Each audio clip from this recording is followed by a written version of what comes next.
if I asked your typical 2-year-old or 3-year-old, if I asked them what is 2 plus 2, do you think he'd have the answer? No. Probably not. But if I told them 2 plus 2 equals 4, and I told them that several times a day, and I told them that for a few weeks, and one day I asked them, what is 2 plus 2? What might they say? 4. Because I've told them, I've repeated it, they know that that's what I'm expecting, that's the answer. But then if I ask them what is 16 plus 32, will they be able to give me an answer? Probably not. They understand the answer for 2 plus 2. They know the answer for 2 plus 2, but they don't understand math. So they cannot reasonably solve problems because they don't have an understanding as to how it works.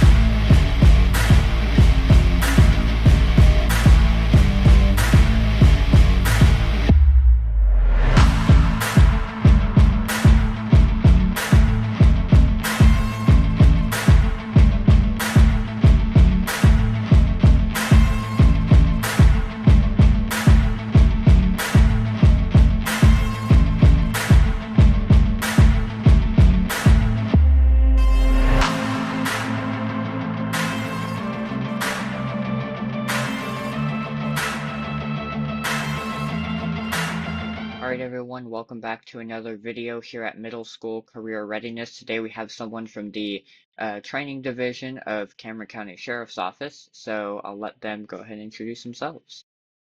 Hello, my name is Julian Longoria. I'm the training coordinator for the Cameron County Sheriff's Office in deep South Texas, and I'm really happy to be here. Thank you, Riley.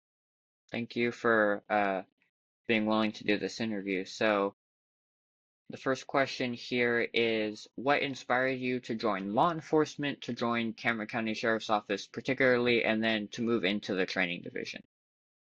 Well, to be quite honest, I really don't know what led me into this profession, but now that I'm older, I can kind of assume some of the things that influenced me. Well, one is my faith. That really did influence what I wanted to do. But some of my upbringing also, and some of the experiences that I had in my youth, I know that I didn't want anybody else to ever go through those things. So I looked for what it was that I could do to actually help somebody. And this is where I ended up. Okay. The next one is, could you describe like how or what the process is, what the process you went through, going from starting out with Cameron County Sheriff's Office and then moving your way up to now the training coordinator? So I have to say a little bit before I ever joined law enforcement. So before I joined law enforcement, I was a supervisor at a fitness facility at a gym. And I was there for a while. And sometime during that, I wanted to join law enforcement. I started looking for agencies for me to apply with. And eventually I sent myself to a police academy. So you do have to go to a police academy first before you even decide to join law enforcement, at least in Texas.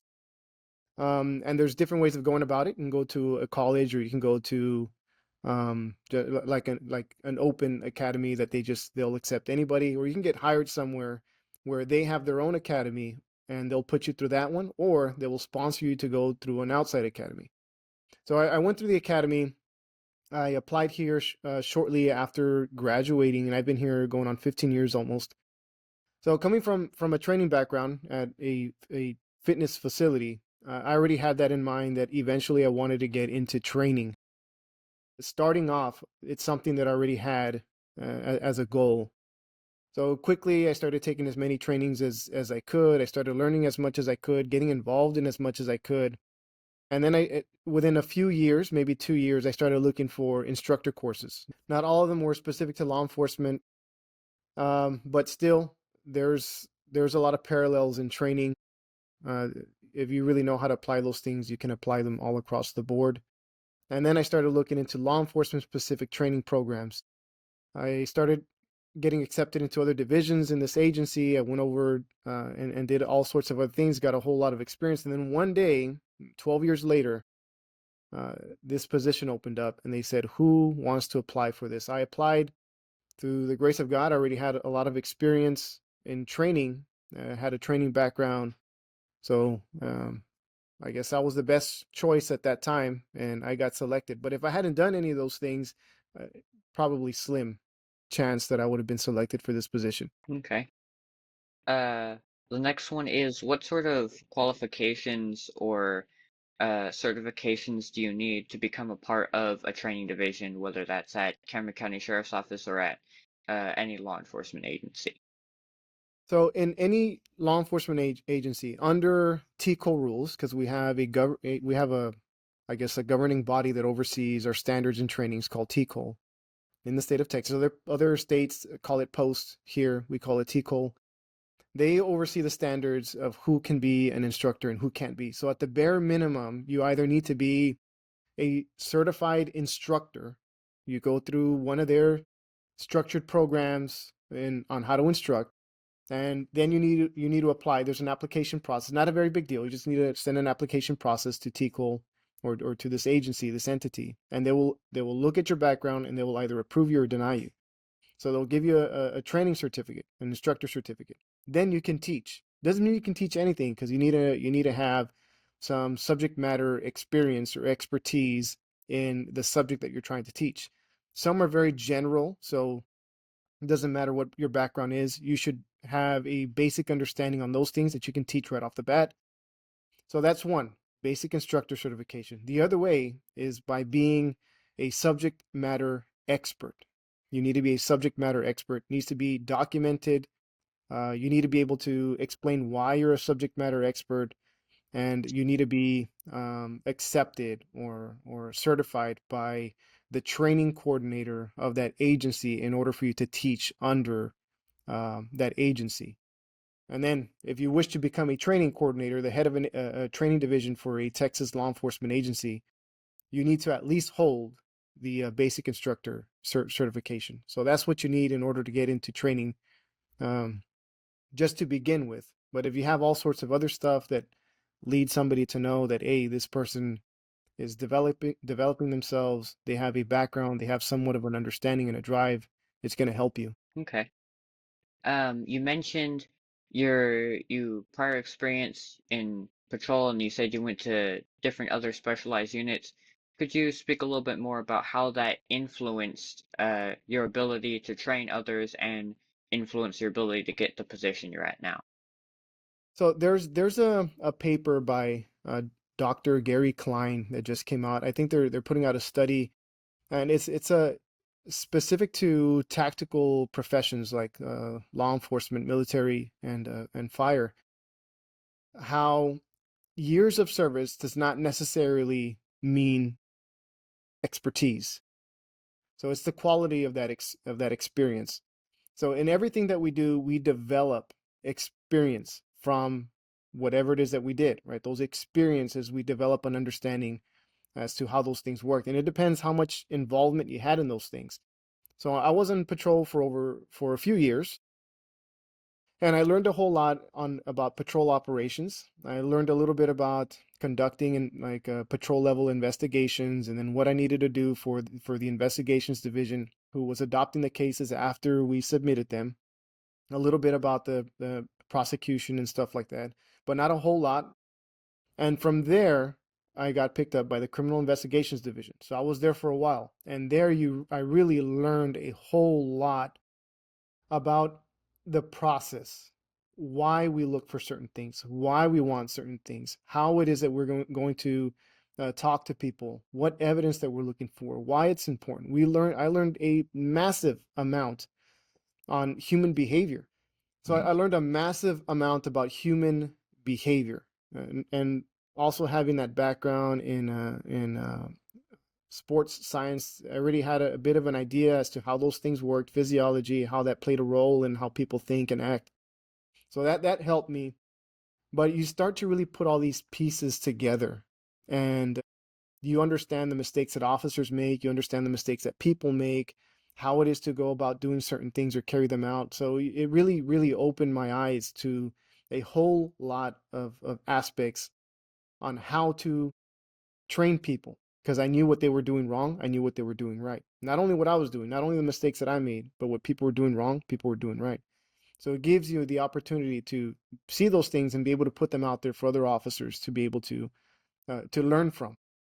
Um, from there, I went over to our narcotics unit. So that is a completely different animal. Went from some sort of structure in a criminal investigations division where you had to do everything specific, um, to it was almost like felt like a free for all. It was a culture shock. I went from wearing a suit or a long sleeve shirt and a tie, having to be proper all the time, to acting like a bad guy or trying to blend in with the public. And that was really, really something for me to deal with.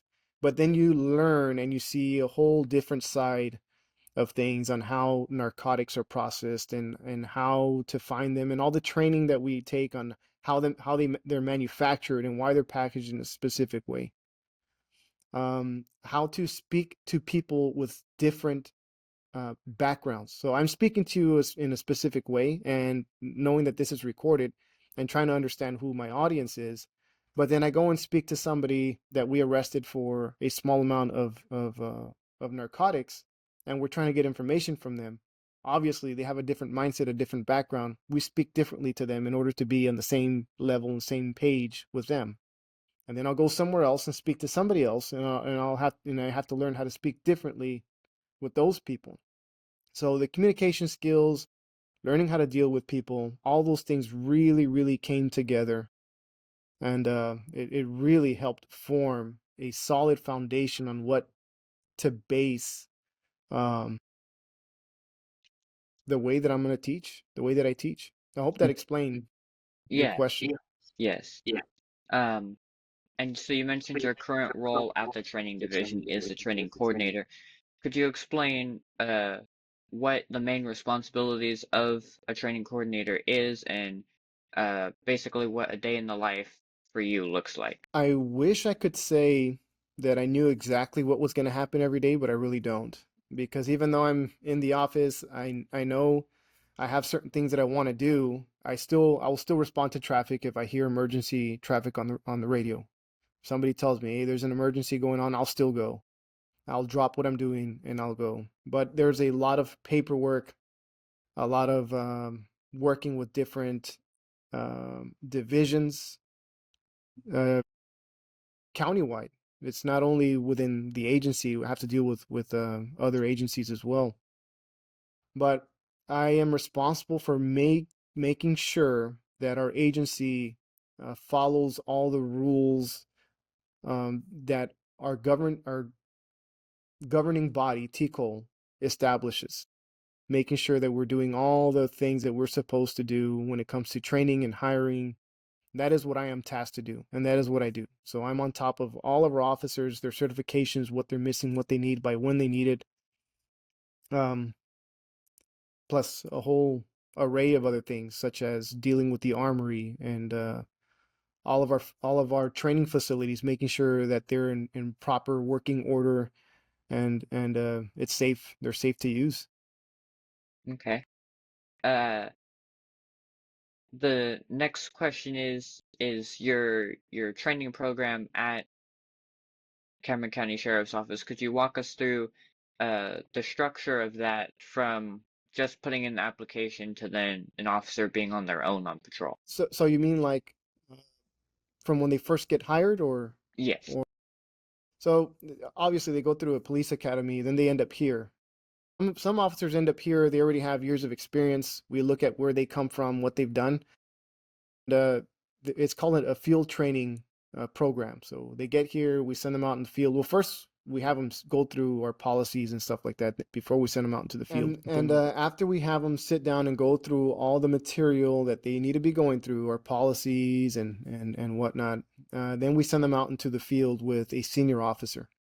That officer, um, usually the first phase, they just sit there and they just observe what the officer's doing, how the officer picks up the radio, how they interpret the traffic, how they respond to traffic, how they deal with stuff out in the street.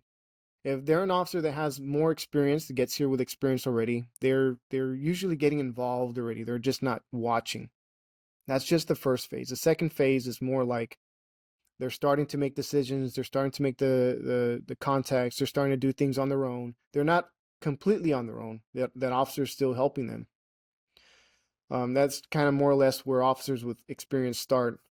And then uh, the third phase, they're just being observed. So just like what they were doing at the very beginning, now the senior officer's just watching them and not really doing much. And then finally, they're with a supervisor. The supervisor observes them, and if the supervisor feels that they're up to par, they get cut and they go out into the street and they're on their own. Okay. Uh, you mentioned that you had a wide variety of skills for your particular position working at a fitness facility. But what topics or what skills do you think are most important to teach or to have for someone coming into modern day law enforcement? Decision making, believe it or not, everything is about decision making. But being able to make decisions while under stress is extremely difficult. And a lot of people, when they call us for help, it's not because they're having a good time. It's probably a stressful situation for somebody. And we need to understand that these officers are people too, just like everybody else. So they are also affected by the stress. The way that they think is also could be impaired. Cognitive ability and function is impaired when you're under stress. So learning how to make decisions. What tool do I need to use? How fast do I need to drive to get there? Which way do I need to go? Should I leave my lights on or lights off? Where should I stand when I'm talking to this person? Do they need to be spoken to in a certain way? Do I need to give them orders? Do I need to draw my gun? You know, all these things are really important for an officer in order to put themselves in a winnable situation, not put themselves in a bad spot, and do what is appropriate for the circumstances.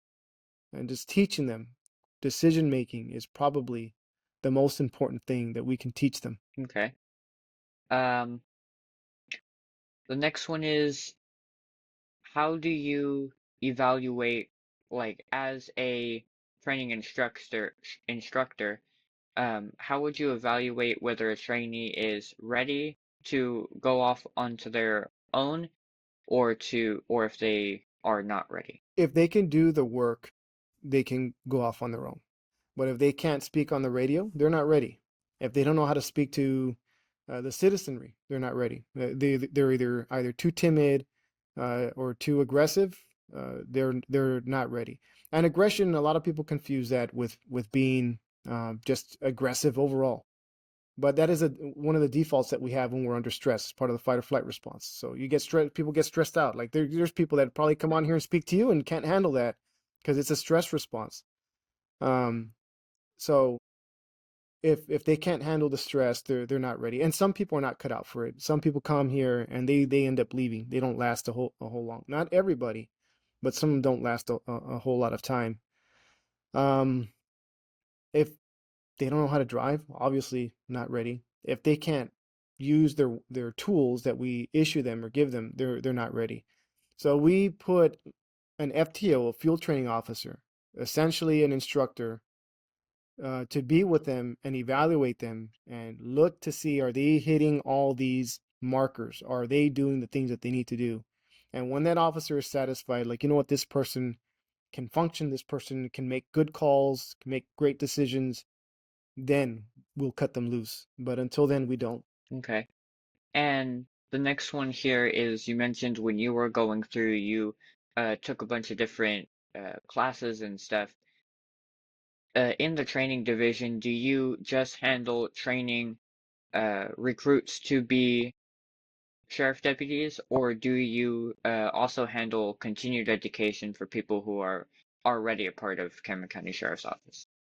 The majority of my work is continuing education, not only for sheriff's office personnel, but any agency throughout the state. We have people that come here from all over the state to come take training. So, but that's the vast majority of stuff that I deal with is me, myself, personally. We have our field training officers. I can't be out in the street teaching are the guys out in the street, the trainees, the new guys that can't be there. But I am in the classroom a lot, and I do teach a lot here in the classroom or in other training that we provide. So we accept people from almost everywhere to come train here with us. Okay. Uh, the next one is one two-part question. One, do you think that uh media and some of the incidents that have happened or that happened post or in the COVID era affected the way people view law enforcement? And if it did negatively, if you do feel that it negatively impacted the view on law enforcement, how has that translated into now the training that you give trainees going through a law enforcement program?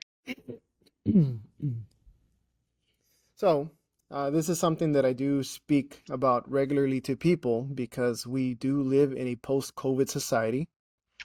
We do live in a um, well, I don't want to mention any specific incidents that have happened, but we do live post riots, post-COVID, post-Uvalde. So that has really changed a lot in law enforcement. Not only our retention, but the how the public views us. It's starting to change training. I was fairly vocal and I really did not like the fact that we were mandated to. And look, I love dogs. I have dogs myself. I don't want anything to happen to a dog, but I love my legs more than somebody else's dog. And I hope you can put the rest of it together. But this training, we were required to de-escalate dogs, right? Give them your non-gun hand type thing. Make sure you take treats, which are nice things to consider, right? It's nice that you don't want to hurt somebody's dog, but it was never mandated for us to go and learn how to um, put ourselves in harm's way to save people.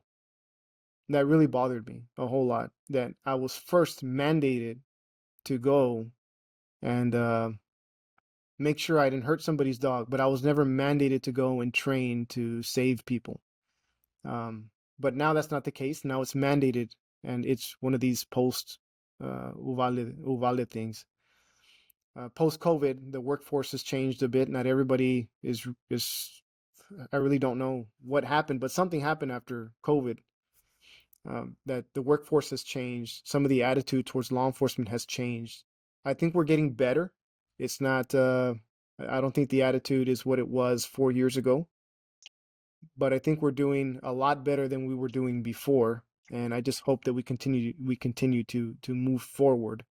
And how it affects the training division is we need to teach people, our officers, how to do the best thing all the time. Doesn't matter who's watching.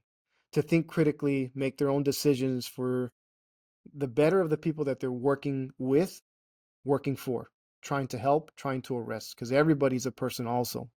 And we just need to do the best thing possible. If we have the best intentions for everyone all the time, the likelihood of us making a mistake goes down.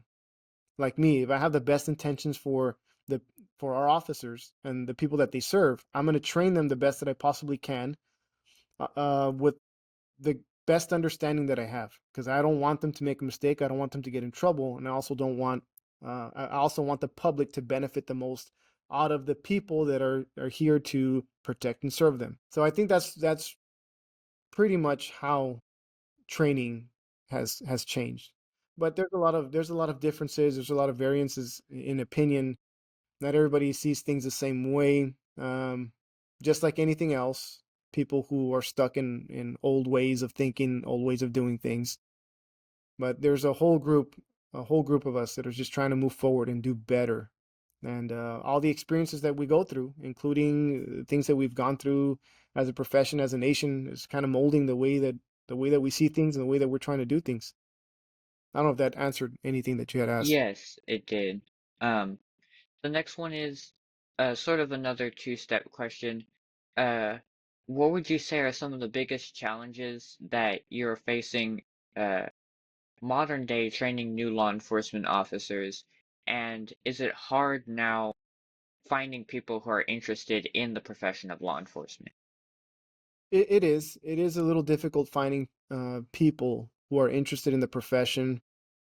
Why that is, I really can't tell you. I don't know if it's just because some of the optics that we've had in the past, people not only have people probably felt that, you know what, I don't like the profession. I don't like those guys. That's one thing.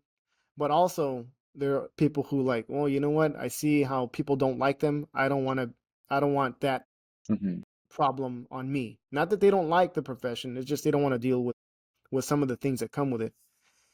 Um, and I really don't know what else. There's a lot of jobs that are coming up that are very high paying, and law enforcement's not for everybody. Just like the military is not for everybody, nursing's not for everybody, teaching is not for everybody. So there's a lot of other high value jobs that people are probably gravitating to that they don't have to deal with some of the things that we deal with. So they're choosing those professions. And because we don't have a whole list or whole line of people just waiting to jump on in the profession, it affects training a little bit. The students that are available at one time kind of dwindle sometimes. So of course, sometimes this classroom is full, sometimes it's not full because we might not have enough officers on the street, and that goes throughout the entire state. It's not for any specific place. But I think just the willingness to do the job and apply is what's really affecting stuff. Okay. Uh, the next one, you mentioned several trainings that now they incorporate, but they might not have incorporated when you started joining. Um, could you explain how now we address certain high-risk topics in training, like use of force, maybe mental health issues, de-escalation, and how you specifically at your department incorporate that into your training? So we regularly hold de-escalation training here. Um, but again, it's all about the instructor. If the instructor does not have a good grasp of the topic or good understanding of the topic, it's very difficult for them to actually relay the information in a way that the students are going to understand. Or maybe they'll give bad information out to the students that'll pick something up that they're not supposed to. So we have a whole list of uh, topics like use of force and de-escalation that we teach. But the state in some trainings gives you a package. This is what I want you to teach. Put it together and present it. So we have to follow that at the very least. We can add stuff to it, but we can't really take away from it. I like to add context to some of these things. And some of the trainings that I take allow me to do that. Without the schooling or without the training, it's very difficult for me to have an understanding on human behavior, why you should say these things when you're talking to somebody. Um, it's it's difficult to make those calls, those judgments when training somebody if you don't have a solid background, solid understanding of the topics. So they're very important topics of instruction, use of force and de-escalation. But some of the other stuff is also like the alert program. So a real huge fan of the alert programs. They're doing a lot of great work, but obviously those are geared more towards how law enforcement respond to critical incidents. Okay. The next one is what skills or traits, one of the questions I asked earlier on was what skills or traits does someone, or that you think that someone needs for being a law enforcement officer? What skills or traits do you think are most important to be a successful training officer or instructor in law enforcement? To be a good officer in general, um, I think you need to have a little bit of courage, at least. You need to have a high level of integrity, absolutely, and you need to have a high drive. If you don't have those things, you're not gonna make it. Or if you're just gonna be a mediocre officer. And again, this is a profession filled with people, just like any other profession, like teachers, doctors, lawyers. But to be a good instructor, you really need to have the drive. You really need to have the desire to actually learn. You need to be a student of your craft. You need to be a scientist. You need to look. You need to study the research, and you need to start looking into things. You can't just be satisfied with something that somebody said at some point at some time. You need to continue to evolve, look at the research, see what's going on in law enforcement. Where are people making mistakes? What kind of mistakes? Why were they made? Studies on psychology, studies on human movement, studies on perception and stuff like that. If you're not doing those things, if you don't have the drive, you're just going to be a mediocre instructor that's just regurgitating what somebody else told you to teach without having a real understanding on the topics. So if you really want to be successful, it's best that you look to see what you're good at, what you're experienced in, what drives you, and stick to that topic and become a subject matter expert in that area. And in law enforcement, you could be a subject matter expert in anything. You could be a subject matter expert in tech and doing stuff like this, like what you're doing here. Because obviously somebody somewhere is going to have to do something like this for a law enforcement agency. Maybe they're doing it already. Finance. There's officers that need to know finance, chemistry, all sorts of stuff. Just find that thing that really, really interests you. Stick to that. Become a extremist for change and development. Sorry to interrupt the video. Just a quick announcement. Middle School Career Readiness is making a transition into Texas Youth Career Readiness very soon. If you would like to support this transition, make sure to go check out our Cash App link in the description. Thank you to Cameron County Sheriff's Office. Thank you to the training coordinator for being willing to do this interview. The link to that will be in the description. Also, make sure to check out our partners both at Refuge Medical and uh, at XShear. Both links will also be in the description. Thank you, and let's get right back to the video. Okay. You mentioned uh, as a training officer or an instructor, looking at all of these papers and stuff that come out on training, and you mentioned in your past how you were taking all these trainings. As in your current position, how do you keep your knowledge and your skills up to date, whether that be focused on training or focused on law enforcement? Well, it's both, because the training has to do with law enforcement. It's law enforcement specific. So yeah, certain things like say um, uh, running. Oh, it's not law enforcement specific, right? It's like a fitness thing. But if we talk about it in the context of when you're chasing after somebody for because they're evading, absconding, well, what is happening to the officer at the time? So we need to understand the context in which you're doing it, and it's going to apply specifically to law enforcement. So that's when it'll start applying to that. But uh, I just I just look out there. I'm still going to school, still going to college, still taking other courses. So and I'm looking for the parallels in what other people are doing. I'm looking at the parallels in sports, in sports psychology, in sports performance, how people do things. What are the parallels in between what really great instructors are doing in other disciplines and what are we not doing in law enforcement in order to bring us up to the same level? Okay. Uh, the next one is you said like certain departments will give you a packet of what they want you to teach, and then you sort of try to add to that. What impact do you specifically, or what impact are you specifically trying to leave on the next generation of law enforcement officers when you train them? This is an example that I commonly give. I told if I asked your typical 2-year-old or 3-year-old, if I asked them what is 2 plus 2, do you think he'd have the answer? No. Probably not. But if I told them 2 plus 2 equals 4, and I told them that several times a day, and I told them that for a few weeks, and one day I asked them, what is 2 plus 2? What might they say? Four. Because I've told them, Mm. I've repeated it. They know that that's what I'm expecting. That's the answer. But then if I ask them what is 16 plus 32, will they be able to give me an answer? Probably not. They understand the answer for 2 plus 2. They know the answer for 2 plus 2, but they don't understand math. So they cannot reasonably solve problems Mhm. because they don't have an understanding as to how it works.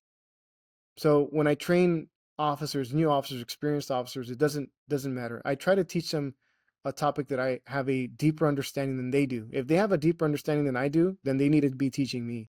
But if I have a deeper understanding than they do, I'm trying to get them to understand what is happening and in the context in which it is happening, for them to have a good grasp as to how to solve the problems in real time, because that's what's going to be asked of them, solving the problem in real time. So I can't just give them a two-dimensional um, solution to a problem, a theoretical problem that is nicely packaged in front of them. I try to get them to understand the uncertainty, the fluidity of events, and get them to understand what their powers are, what their abilities are, their options, and teach them to make decisions based off of those things. Because I just want officers to have an understanding as to what is expected of them and what they need to be doing. All right. And getting into the last several questions here, and you sort of answered this question throughout the answers in different other questions, but what advice would you give to someone who's thinking to join law enforcement or maybe who wants to become part of a training division in law enforcement? Get in shape. Seriously, get in shape. Don't get out of shape. Learn how to maintain your body. Because if you can't help yourself, you can't, it's very difficult for you to help somebody else. Learn as much as you can about human performance, because that's what you need to do, about how to develop skills. Because as a law enforcement officer, that's what you need to do. You need to execute skills. You need to pick those skills up. You need to learn those skills. You need to execute those skills. And that would really help translate into the training division. So if you really want to learn stuff, learn how people learn things, learn how you learn things, how you execute motor programs and stuff like that. It would really help lead you in the direction of training if that's what you wanted to do. But if not, it'll just help you be a better officer, how to think better, how to perform better, how to make better decisions, which is ultimately that's one of the things that you really need. Okay. And then second to last question here. If someone is watching this, they're in the area, they're interested in joining a law enforcement department, how would someone go about joining Cameron County Sheriff's Office? Well, here with us, they need to have a peace officer certification already, at least for right now. Maybe soon in the future that might change. But as of right now, they need to have a peace officer certification at the time that they apply, or they need to be about to graduate a police academy. But if they do, they just need to go to our human resources office and submit an application, or just do it online, submit an application. We'll pick it up, we'll take a look at it, and we'll bring them on in here. They just need to make sure that they have their training in order, because that's when I'm actually one of the guys that reviews some of those things. And if they're obviously if the training's not in order, that what does that tell us about you? One. And two, it just tells us that, well, we're going to have to put a lot of work into this dude before we can actually put him out into the street. So um, just submit an application and make sure all your stuff's in order. Okay. And then the last question is, do you have any questions for me before we end the video? Not really, but thank you for doing this. I really hope you keep it up. And I just appreciate you having me on. Well, thank you for being willing to do this interview. I've sent out several emails, or quite a few emails actually, and some people don't respond, so I thank you to your department for responding to the email, and then for you for to being willing to actually do this interview. No, thank you. Really appreciate it, and I enjoyed it. All right, so for those of you who are watching, thank you for staying to the end. This was Behind the Scenes of Public Safety, a podcast here at Middle School Career Readiness, and this was Season 1, Episode 5 with the Cameron County Sheriff's Office Training Division. All right, thank you for everyone who stayed to the end. That was an interview with the training coordinator for Cameron County Sheriff's Office. If you stay till the end and you would like to donate to help us make more videos like this possible, make sure